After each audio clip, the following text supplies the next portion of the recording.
ನಮಸ್ತೆ. ಇಂದಿನ ಜ್ಞಾನಾಂಜಲಿ ಕಾರ್ಯಕ್ರಮಕ್ಕೆ ತಮಗೆಲ್ಲರಿಗೂ ಸ್ವಾಗತ. ಹಿಂದಿನ ಸಂಚಿಕೆಗಳಲ್ಲಿ ನಾವು ಆತ್ಮದ ವಿಚಾರ, ಆತ್ಮದ ಮನೆಯ ವಿಚಾರ ಹಾಗೂ ಪರಮಾತ್ಮನ ವಿಚಾರವನ್ನು ತಿಳ್ಕೊಂಡ್ವಿ. ಇಂದಿನ ಸಂಚಿಕೆಯಲ್ಲಿ ಪರಮಾತ್ಮನ ವಿಚಾರದ ಬಗ್ಗೆ ನಾವು ವಿಚಾರ ಮಾಡೋಣ. ಪರಮಾತ್ಮ ನಿರಾಕಾರ ಜ್ಯೋತಿರ್ಬಿಂದು ಅಂತ ಅರ್ಥ ಮಾಡ್ಕೊಂಡ್ವಿ. ಆತ್ಮ ಹೇಗೆ ಜ್ಯೋತಿ ಸ್ವರೂಪನು, ಆತ್ಮದ ತಂದೆನೂ ಕೂಡ ಪರಮಾತ್ಮ ನಿರಾಕಾರ ಜ್ಯೋತಿರ್ಬಿಂದು ಆಗಿದ್ದಾರೆ. ಅವರು ಸರ್ವ ಧರ್ಮದವರು ಕೂಡ ಒಪ್ಕೊಂಡಿದ್ದಾರೆ, ಸರ್ವಮಾನ್ಯ ಆಗಿದ್ದಾರೆ. ಹಾಗೆ ಅವರಿಗಿಂತ ಶ್ರೇಷ್ಠ ಯಾರೂ ಇಲ್ಲ, ಸರ್ವಶ್ರೇಷ್ಠರಾಗಿದ್ದಾರೆ. ಜನನ ಮರಣ ಚಕ್ರಗಳಿಂದ ಅವರು ಭಿನ್ನ ಆಗಿದ್ದಾರೆ, ಸರ್ವ ಚಕ್ರಗಳಿಂದ ಭಿನ್ನರಾಗಿದ್ದಾರೆ. ಹಾಗೆ ನಾಲ್ಕನೇದಾಗಿ ಪರಮಾತ್ಮ ಸರ್ವಜ್ಞ ಆಗಿದ್ದಾರೆ. ಪರಮಾತ್ಮ ಈ ಸೃಷ್ಟಿಯ 3 ಕಾಲದ ಬಗ್ಗೆ ನಮಗೆ ತಿಳಿಸ್ಕೊಡ್ತಾರೆ. ಸೃಷ್ಟಿಯ ಆದಿಯ ಬಗ್ಗೆ, ಮಧ್ಯ ಮತ್ತು ಅಂತ್ಯ. ತ್ರಿಕಾಲದರ್ಶಿಗಳನ್ನಾಗಿ ನಮ್ಮನ್ನು ಮಾಡ್ತಾರೆ. ಅದಕ್ಕೋಸ್ಕರ ಪರಮಾತ್ಮನಿಗೆ ಸರ್ವಜ್ಞ ಅಂತಲೂ ಕೂಡ ಹೇಳಲಾಗತ್ತೆ. ಹಾಗೆ ಪರಮಾತ್ಮ ಸರ್ವ ಗುಣಗಳಲ್ಲಿ ಅನಂತ ಆಗಿದ್ದಾರೆ. ಪರಮಾತ್ಮ ಎಲ್ಲ ಗುಣಗಳಲ್ಲೂ ಅನಂತ. ನಾವು ಹಿಂದಿನ ಸಂಚಿಕೆಗಳಲ್ಲಿ ಕೇಳಿದ್ವಿ, ಆತ್ಮ 7 ಗುಣಗಳಿಂದ ಮಾಡಲ್ಪಟ್ಟಿದೆ. ಆತ್ಮದಲ್ಲಿ 7 ಕ್ವಾಲಿಟೀಸ್ ಇದೆ. ಅದಕ್ಕೆ ಆತ್ಮಕ್ಕೆ ಸತೋಗುಣಿ ಅಂತ ಹೇಳ್ತೀವಿ. ಆತ್ಮದಲ್ಲಿರುವಂಥ 7 ಗುಣಗಳೇನಿದೆ, ಆ 7 ಗುಣಗಳು ಪರಮಾತ್ಮನಲ್ಲಿ ಸಾಗರದ ರೂಪದಲ್ಲಿದೆ. ಪರಮಾತ್ಮನಲ್ಲಿ ಮೊದಲನೇದಾಗಿ ಜ್ಞಾನ ಸಾಗರ ಭಗವಂತ. ಪರಮಾತ್ಮ ಶಿಕ್ಷಕನಾಗಿ, ಜ್ಞಾನ ಸಾಗರನಾಗಿ ನಾವು ಆತ್ಮಗಳಿಗೆ ಜ್ಞಾನವನ್ನು ಕೊಡ್ತಾ ಹೋಗ್ತಾರೆ. ಈ ಸೃಷ್ಟಿ ಎಂಬ ನಾಟಕ ರಂಗದಲ್ಲಿ ನಾವು ಯಾವ ರೀತಿ ಪಾತ್ರ ಮಾಡ್ತಾ ಬಂದ್ವಿ, ಈಗ ಯಾವ ರೀತಿ ಪಾತ್ರವನ್ನು ಅಭಿನಯಿಸ್ತಾ ಇದ್ದೀವಿ, ಇನ್ನು ಮುಂದೆ ನಾವು ಯಾವ ರೀತಿ ಪಾತ್ರವನ್ನು ಮಾಡ್ತೀವಿ, ಇದರ ಬಗ್ಗೆ ನಮಗೆ ವಿಚಾರವನ್ನು ತಿಳಿಸ್ತಾರೆ. ಹಾಗೆ ಪರಮಾತ್ಮ ಶಿಕ್ಷಕನಾಗಿ, ಜ್ಞಾನ ಸಾಗರನಾಗಿ ಪ್ರತಿನಿತ್ಯ ನಾವು ಯಾವ ರೀತಿ ಜೀವನವನ್ನು ಸಾಗಿಸಬೇಕು, ಬರುವಂಥ ಸಮಸ್ಯೆಗಳನ್ನು ಯಾವ ರೀತಿ ಎದುರಿಸಬೇಕು, ಮೌಲ್ಯಗಳನ್ನು ಯಾವ ರೀತಿ ಅಳವಡಿಸ್ಕೋಬೇಕು, ಸಂಬಂಧಗಳಲ್ಲಿ ಮಾನವೀಯತೆ ಅಥವಾ ಸಾಮರಸ್ಯವನ್ನು ಹೇಗೆ ಇಟ್ಕೋಬೇಕು, ನಮ್ಮ ಆರೋಗ್ಯವನ್ನು ಅಂದರೆ ಸಂಪೂರ್ಣ ಆರೋಗ್ಯ, ಮಾನಸಿಕ ಇರ್ಬೋದು, ಶಾರೀರಿಕ ಇರ್ಬೋದು, ಅಥವಾ ಎಮೋಷನಲ್ ಇರ್ಬೋದು, ಅಥವಾ ಆಧ್ಯಾತ್ಮಿಕ ಇರ್ಬೋದು, ಸಾಮಾಜಿಕ ಇರ್ಬೋದು, ಎಲ್ಲ ಆರೋಗ್ಯವನ್ನು ಯಾವ ರೀತಿ ನಾವು ಇಟ್ಕೊಳ್ಬೇಕು ಅನ್ನೋದ್ರ ಬಗ್ಗೆ ಭಗವಂತ ನಮಗೆ ಜ್ಞಾನ ಸಾಗರ ನಮಗೆ ಶಿಕ್ಷಣವನ್ನು ಕೊಡ್ತಾರೆ. ಆಗ ಸಂಪೂರ್ಣ ರೀತಿಯಲ್ಲಿ ಆರೋಗ್ಯವನ್ನು ನಾವು ಪಡ್ಕೊಳ್ಳೋದಕ್ಕೆ ಸಾಧ್ಯ ಆಗುತ್ತೆ. ಹಾಗೆ ಪರಮಾತ್ಮ ಸದ್ಗುರುವಾಗಿ, ನಮಗೆ ಪವಿತ್ರತೆಯ ಸಾಗರರಾಗಿ ನಾವು ಆತ್ಮಗಳನ್ನು ಪವಿತ್ರ ಮಾಡ್ತಾ ಹೋಗ್ತಾರೆ. ಅಂದರೆ ಪವಿತ್ರ ಸಾಗರನಿಂದ ಬರುವಂತಹ ಪವಿತ್ರ ಕಿರಣಗಳು ಅಥವಾ ಪವಿತ್ರತೆಯ ಅಲೆಗಳು ನಾವು ಆತ್ಮಗಳನ್ನು ಶುದ್ಧ ಮಾಡ್ತಾ ಹೋಗುತ್ತೆ. ನಾವು ಅನೇಕ ಜನ್ಮಗಳಲ್ಲಿ ಏನು ಗೊತ್ತಿದ್ದು ಅಥವಾ ಗೊತ್ತಿಲ್ಲದೆ ಮಾಡಿರುವಂತಹ ಪಾಪದ ಹೊರೆ ಏನಿದೆ, ವಿಕರ್ಮಗಳ ಹೊರೆ, ಅದನ್ನು ಸುಟ್ಟು ಭಸ್ಮ ಮಾಡ್ತಾರೆ. ಮತ್ತು ಈ ಜನ್ಮದಲ್ಲಿ ನಮಗೆ ಗೊತ್ತಿದ್ದು ಅಥವಾ ಗೊತ್ತಿಲ್ಲದೆ ಮಾಡಿರುವಂತಹ ಪಾಪವನ್ನು ಕೂಡ ಭಸ್ಮ ಮಾಡ್ತಾರೆ. ಅಂದರೆ ಭಗವಂತ ಪವಿತ್ರತೆಯ ಸಾಗರ ಸದ್ಗುರುವಾಗಿ ಆತ್ಮವನ್ನು ಶುದ್ಧ ಮಾಡ್ತಾರೆ. ಜೊತೆಗೆ ಈ ಶರೀರದ ಪ್ರತಿಯೊಂದು ಇಂದ್ರಿಯಗಳನ್ನು ಕೂಡ ಶುದ್ಧ ಆಗ್ತಾ ಹೋಗುತ್ತೆ. ನಾವೆಷ್ಟು ಪರಮಾತ್ಮ ಪವಿತ್ರ ಸಾಗರನ ಜೊತೆ ಸಂಬಂಧವನ್ನು ಬೆಳೆಸ್ತೀವಿ, ಅಷ್ಟು ಆತ್ಮ ಶುದ್ಧ ಆಗ್ತಾ ಹೋಗುತ್ತೆ, ಶರೀರನೂ ಕೂಡ ಶುದ್ಧ ಆಗುತ್ತೆ. ಈ ಪಂಚೇಂದ್ರಿಯಗಳು ಕೂಡ ಪವಿತ್ರ ಆಗ್ತಾ ಹೋಗುತ್ತೆ. ಈ ಪಂಚೇಂದ್ರಿಯಗಳಿಂದ ಯಾವುದೇ ತಪ್ಪುಗಳು ಆಗೋದಕ್ಕೆ ಸಾಧ್ಯ ಇಲ್ಲ. ಮೌಲ್ಯಾಧಾರಿತ ಜೀವನವನ್ನು ನಾವು ನಡೆಸ್ತಾ ಹೋಗ್ತೀವಿ. ಮತ್ತು ನಾವಿರುವಂತಹ ಸ್ಥಾನನೂ ಕೂಡ ಶುದ್ಧ ಆಗುತ್ತೆ. ಭೌತಿಕವಾಗಿ ನಾವು ಸ್ವಚ್ಛ ಮಾಡಿದ್ರೂ ಕೂಡ ಆ ಒಂದು ಸ್ಥಾನದಲ್ಲಿ ಶಾಂತಿ, ಪವಿತ್ರತೆ, ಖುಷಿ, ಆನಂದ ಏನು ನೆಲೆಸಬೇಕು ಅದು ಭಗವಂತನಿಂದ ಮಾತ್ರ ಸಾಧ್ಯ. ಸೊ ಪರಮಾತ್ಮನಿಂದ ಬರುವಂತಹ ಆ ಪವಿತ್ರತೆಯ ತರಂಗಗಳು ಅಥವಾ ಪವಿತ್ರತೆಯ ಕಿರಣಗಳು ಇಡೀ ವಾತಾವರಣವನ್ನೇ ಪಂಚತತ್ವಗಳನ್ನೇ ಶುದ್ಧ ಮಾಡುತ್ತೆ. ಅಂದರೆ ತತ್ವಗಳು ಶುದ್ಧ ಆಯಿತು, ಆತ್ಮನೂ ಕೂಡ ಶುದ್ಧ ಆಯಿತು ಮತ್ತು ಶರೀರನೂ ಕೂಡ ಶುದ್ಧ ಆಯಿತು. ಅಂದರೆ ಆತ್ಮಕ್ಕೆ ಒಂದು ಸಂತೋಷದ ಅನುಭವ ಆಗುತ್ತೆ, ಹಗೂರತೆಯ ಅನುಭವ ಆಗುತ್ತೆ. ನಾವೆಷ್ಟು ಈ ಪವಿತ್ರತೆಯ ಗುಣವನ್ನು ಅನುಭವ ಮಾಡ್ತೀವಿ, ಆ ಪವಿತ್ರತೆಯ ಕಿರಣಗಳು ಪರಮಾತ್ಮನಿಂದ ಪಡ್ಕೊಳ್ತೀವಿ, ಅಷ್ಟು ನನ್ನ ಆತ್ಮ ಹಗೂರತೆಯ ಅನುಭವ ಮಾಡ್ತೀವಿ.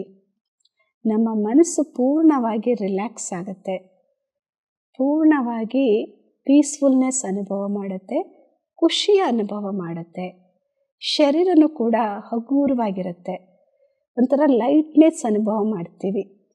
ಈ ಶರೀರದಲ್ಲಿ ಇದ್ದರೂ ಕೂಡ ಇಲ್ಲದೇ ಇರುವಂತಹ ಫೀಲ್ ಆಗುತ್ತೆ. ಆದರೆ ಇದನ್ನು ನಾವು ಪ್ರಾಕ್ಟಿಕಲ್ಲಾಗಿ ಅನುಭವವನ್ನು ಮಾಡಬೇಕಾಗತ್ತೆ. ಸೊ ನಂತರ ಪರಮಾತ್ಮ ಏನು ಶಾಂತಿಯ ಸಾಗರ ಆಗಿದ್ದಾರೆ. ತಾಯಿಯ ಸಂಬಂಧದಲ್ಲಿ ಭಗವಂತ ಶಾಂತಿಯ ಸಾಗರರಾಗಿ ನಾವು ಆತ್ಮಕ್ಕೆ ಶಾಂತಿಯನ್ನು ಕೊಡ್ತಾ ಹೋಗ್ತಾರೆ. ಈ ಶಾಂತಿಯ ತರಂಗಗಳು ಅಥವಾ ಶಾಂತಿಯ ಕಿರಣಗಳು ಏನು ಪರಮಾತ್ಮನ ತಾಯಿ ಸಂಬಂಧದಿಂದ ನಾವು ಅನುಭವ ಮಾಡ್ತೀವಿ, ಈ ಶಾಂತಿಯ ತರಂಗಗಳು ಮನಸ್ಸನ್ನು ಪ್ರಶಾಂತವಾಗಿಡುತ್ತೆ, ಬುದ್ಧಿಯನ್ನು ಕೂಡ ಶಾಂತವಾಗಿಡುತ್ತೆ, ಸಂಸ್ಕಾರನೂ ಕೂಡ ಶಾಂತವಾಗಿರುತ್ತೆ. ಅಂದರೆ ಆತ್ಮದ 3 ಇಂದ್ರಿಯಗಳೇನಿದೆ, ಮನಸ್ಸು, ಬುದ್ಧಿ, ಸಂಸ್ಕಾರ 3 ಕೂಡ ಪ್ರಶಾಂತವಾಗಿರುತ್ತೆ, ಪ್ರಸನ್ನವಾಗಿರುತ್ತೆ. ಹಾಗೆ ಈ ಶರೀರದ ಪಂಚೇಂದ್ರಿಯಗಳು ಕೂಡ ಕಣ್ಣು, ಕಿವಿ, ಬಾಯಿ, ಮೂಗು, ಚರ್ಮ ಇದೆಲ್ಲವೂ ಕೂಡ ಇದು ಕೂಡ ಶಾಂತವಾಗಿರುತ್ತೆ. ಸೊ ಶರೀರ ಪ್ಲಸ್ ಆತ್ಮ ಎರಡೂ ಕೂಡ ಶಾಂತಿಯುತವಾಗಿದ್ದಾಗ ನಾವಿರುವಂತಹ ವಾತಾವರಣವೂ ಕೂಡ ಪ್ರಶಾಂತವಾಗಿರುತ್ತೆ, ಪ್ರಸನ್ನವಾಗಿರುತ್ತೆ. ಆಗ ನಮ್ಮ ಸಂಬಂಧದಲ್ಲಿ ಯಾರೇ ಬಂದರೂ ಕೂಡ ಅವರು ಕೂಡ ಶಾಂತಿಯ ಅನುಭವ ಮಾಡ್ತಾರೆ, ಅವರು ಕೂಡ ಫೀಲ್ ಮಾಡ್ತಾರೆ ನಮಗೆಷ್ಟು ಶಾಂತಿಯ ಅನುಭವ ಆಗ್ತಾ ಇದೆ. ಅವರಿಗೆ ಒಂಥರ ರಿಲ್ಯಾಕ್ಸೇಷನ್ ಅಥವಾ ಕಂಫರ್ಟ್ ಅನುಭವ ಆಗುತ್ತೆ. ಆ ಸ್ಥಾನದಲ್ಲಿ ಇನ್ನೂ ಸ್ವಲ್ಪ ನೆಲೆಸಬೇಕು ಅನ್ನುವಂತಹ ಒಂದು ಪಾಸಿಟಿವ್ ಎನರ್ಜಿಯಲ್ಲಿ ಫ್ಲೋ ಆಗುತ್ತೆ. ಸೊ ಈ ಶಾಂತಿ ಸಾಗರ ಏನಾಗಿದ್ದಾರೆ, ತಾಯಿಯ ಸಂಬಂಧದಿಂದ ಶಾಂತಿಯ ಅನುಭವವನ್ನು ನಾವು ಆತ್ಮಗಳಿಗೆ ಮಾಡಿಸ್ತಾರೆ. ಆತ್ಮಕ್ಕೆ ಜೊತೆಗೆ ಶರೀರಕ್ಕೆ ಮತ್ತು ಇಡೀ ವಾತಾವರಣಕ್ಕೆ ಮಾಡಿಸ್ತಾರೆ. ಇದು ಸಂಬಂಧಗಳಲ್ಲೂ ಕೂಡ ಅನುಭವ ಆಗುತ್ತೆ. ಹಾಗೆ 4ನೇದಾಗಿ ಪರಮಾತ್ಮ ಪ್ರೇಮ ಸಾಗರ. ಸೊ ಭಗವಂತ ಪ್ರಿಯತಮ ಆಗಿ ಪರಮಾತ್ಮ ಕೊಡುವಂಥ ಪ್ರೀತಿಯನ್ನು ಜಗತ್ತಲ್ಲಿ ಯಾವುದೇ ಆತ್ಮಗಳು ಕೊಡೋದಕ್ಕೆ ಸಾಧ್ಯ ಇಲ್ಲ. ಯಾಕೆಂದರೆ ಪರಮಾತ್ಮನ ಪ್ರೀತಿ ನಿಸ್ವಾರ್ಥವಾದ ಪ್ರೀತಿ. ಪರಮಾತ್ಮನಿಗೆ ಯಾವುದೇ ರೀತಿಯ ಎಕ್ಸ್ಪೆಕ್ಟೇಷನ್ ಇಲ್ಲ, ನಿರೀಕ್ಷೆ ಇಟ್ಕೊಂಡಿರೋದಿಲ್ಲ. ಮತ್ತು ಭಗವಂತ ಕೊಡುವಂಥದ್ದು ಅನ್ಕಂಡೀಷನಲ್ ಲವ್. ಯಾವುದೇ ಕಂಡೀಷನ್ ಇಲ್ಲದೆ ಪರಮಾತ್ಮ ನಮಗೆ ಪ್ರೀತಿಯನ್ನು ಕೊಡ್ತಾರೆ. ಮತ್ತು ಪರಮಾತ್ಮನ ಈ ನಿಷ್ಕಾಮ ಪ್ರೀತಿ, ನಿಷ್ಕಲ್ಮಶ ಪ್ರೀತಿ, ನಿಸ್ವಾರ್ಥ ಪ್ರೀತಿಯನ್ನು ನಾವು ಪಡ್ಕೊಂಡಾಗ ಯಾವುದೇ ಮನುಷ್ಯಾತ್ಮರಿಂದ ಪ್ರೀತಿ ಬೇಕು ಅನ್ನುವಂತಹ ಫೀಲಿಂಗ್ ನಮಗೆ ಆಗೋದಿಲ್ಲ. ಎಲ್ಲರಿಗೂ ಆತ್ಮಿಕ ಪ್ರೀತಿಯನ್ನು ಕೊಡ್ತೀವಿ, ಆದರೆ ರಿಸೀವರ್ ಅಂದರೆ ಪರಮಾತ್ಮ ಒಬ್ಬರಿಂದ ಮಾತ್ರ ರಿಸೀವ್ ಮಾಡ್ತೀವಿ, ಸ್ವೀಕಾರ ಮಾಡ್ತೀವಿ. ಇನ್ನು ಉಳಿದಂತಹ ಎಲ್ಲ ಮನುಷ್ಯಾತ್ಮರ ಜೊತೆಯಲ್ಲಿ ಡೋನರ್ ಆಗಿರ್ತೀವಿ, ಅಂದರೆ ಕೊಡ್ತಾ ಹೋಗ್ತೀವಿ. ಯಾರಿಂದನೂ ಕೂಡ ಪ್ರೀತಿಯನ್ನು ನಾವು ನಿರೀಕ್ಷೆ ಮಾಡೋದಿಲ್ಲ, ಕೇವಲ ಪ್ರೀತಿಯನ್ನು ಕೊಡ್ತಾ ಹೋಗ್ತೀವಿ. ಆದರೆ ಅಂಥ ಪ್ರೀತಿಯನ್ನು ಭಗವಂತ ಪ್ರಿಯತಮನಿಂದ ನಾವು ಪಡ್ಕೊಂಡಾಗ ಆತ್ಮಕ್ಕೆ ಸಂಪೂರ್ಣ ಪ್ರೀತಿಯಲ್ಲಿ ಆ ಲವ್ಲಿ ಸ್ಥಿತಿಯ ಅನುಭವ ಆಗುತ್ತೆ. ಅವರ ಪ್ರೀತಿಯಲ್ಲಿ ಮುಳುಗಿದ್ದಾಗ ಯಾವುದೇ ಪ್ರಕಾರದ ಒಂದು ಒತ್ತಡ ಆಗಿರಲಿ, ಯಾವುದೇ ಪ್ರಕಾರದ ಹೊರೆಯ ಅನುಭವ ಆಗಲ್ಲ. ತನ್ಮಯರಾಗಿರ್ತೀವಿ. ಆತ್ಮನೂ ಕೂಡ ಲೈಟ್ ಆಗಿರುತ್ತೆ, ಮನಸ್ಸು ಹಗುರವಾಗಿರುತ್ತೆ, ಶರೀರನೂ ಹಗುರವಾಗಿರುತ್ತೆ. ಏಕೆಂದರೆ ಈ ಪರಮಾತ್ಮನ ಪ್ರೀತಿ ನಮ್ಮ ಹಾರ್ಟಿಗೆ ಏನು ಎಫೆಕ್ಟ್ ಆಗುತ್ತೆ ಅದು ಕೂಡ ಆರೋಗ್ಯವಾಗಿರುತ್ತೆ. ಈ ಪರಮಾತ್ಮನ ಪ್ರೀತಿಯಿಂದ ಆತ್ಮ, ಶರೀರ, ವಾತಾವರಣ, ಆ ವಾತಾವರಣದಲ್ಲೂ ಕೂಡ ಪ್ರೀತಿ ತುಂಬಿರುತ್ತೆ, ನಿಸ್ವಾರ್ಥ ಪ್ರೀತಿ ಇರುತ್ತೆ. ಸಂಬಂಧಗಳಲ್ಲೂ ಕೂಡ ಒಂದು ನಿಸ್ವಾರ್ಥ ಪ್ರೀತಿಯನ್ನು ಕೊಡ್ತೀವಿ. ಏಕೆಂದರೆ ನಮಗೆಲ್ರಿಗೂ ಗೊತ್ತಿದೆ, ಸೃಷ್ಟಿಯ ನಿಯಮ ಇದು, ನಾವೇನನ್ನು ಕೊಡ್ತೀವಿ ಅದು ವಾಪಸ್ ನಮ್ಮ ಹತ್ರನೇ ಬರುತ್ತೆ. ಸೊ ಭಗವಂತನಿಂದ ಪ್ರೀತಿಯನ್ನು ಪಡ್ಕೊಂಡು ಆ ಪ್ರೀತಿಯನ್ನು ಅನ್ಯರಿಗೆ ಕೊಟ್ಟಾಗ ಆ ಪ್ರೀತಿ ನಮಗೆ ರಿಟರ್ನ್ ಆಗಿ ಬರುತ್ತೆ. ಸೊ ಹಾಗಾಗಿ 5ನೇದು, ಪರಮಾತ್ಮ ಸುಖ ಸಾಗರ ಆಗಿದ್ದಾರೆ. ಸೊ ಪರಮಾತ್ಮ ಸ್ನೇಹಿತನ ರೂಪದಲ್ಲಿ ಸುಖ ಸಾಗರರಾಗಿ ಸುಖವನ್ನು ನಮಗೆ ಕೊಡ್ತಾ ಹೋಗ್ತಾರೆ. ಸೊ ಭಗವಂತ ಸುಖ ಸಾಗರ ಆಗಿ ಸುಖದ ಕಿರಣಗಳನ್ನು ಪಡ್ಕೊಂಡಾಗ, ಸುಖದ ಅಲೆಗಳನ್ನು ಪಡ್ಕೊಂಡಾಗ ಆತ್ಮಕ್ಕೆ ಸುಖದ ಅನುಭವ ಆಗುತ್ತೆ. ಅದು ಯಾವುದೇ ವ್ಯಕ್ತಿಗಳಿಂದ ಅಥವಾ ವೈಭವದಿಂದ ಅಥವಾ ವಸ್ತುಗಳಿಂದ ಅದು ಬಯಸಕ್ಕೆ ಹೋಗಲ್ಲ. ಅಥವಾ ನಾನು ಯಾರಾದರೂ ಮಹಿಮೆ ಮಾಡಿದರೆ ಸುಖ ಅನುಭವ ಮಾಡೋದು, ಸಂತೋಷದ ಅನುಭವ ಮಾಡೋದು, ವಸ್ತುಗಳು ಸಿಕ್ಕಿದಾಗ ಈ ಒಂದು ಫಿಸಿಕಲ್ ಆದಂತಹ ಭೌತಿಕವಾದಂಥ ಇಚ್ಛೆಗಳು ಆತ್ಮಕ್ಕೆ ಇರೋದಿಲ್ಲ. ಏಕೆಂದರೆ ಸಾಕ್ಷಾತ್ ಪರಮಾತ್ಮ ಯಾರ ಸುಖ ಸಾಗರ, ಆ ಸಾಗರದಿಂದನೇ ಪಡ್ಕೊಂಡ ನಂತರ ಯಾವುದೇ ನದಿಗಳಿಂದ ಬಯಸುವಂತಹ ಅವಶ್ಯಕತೆ ಇರೋದಿಲ್ಲ.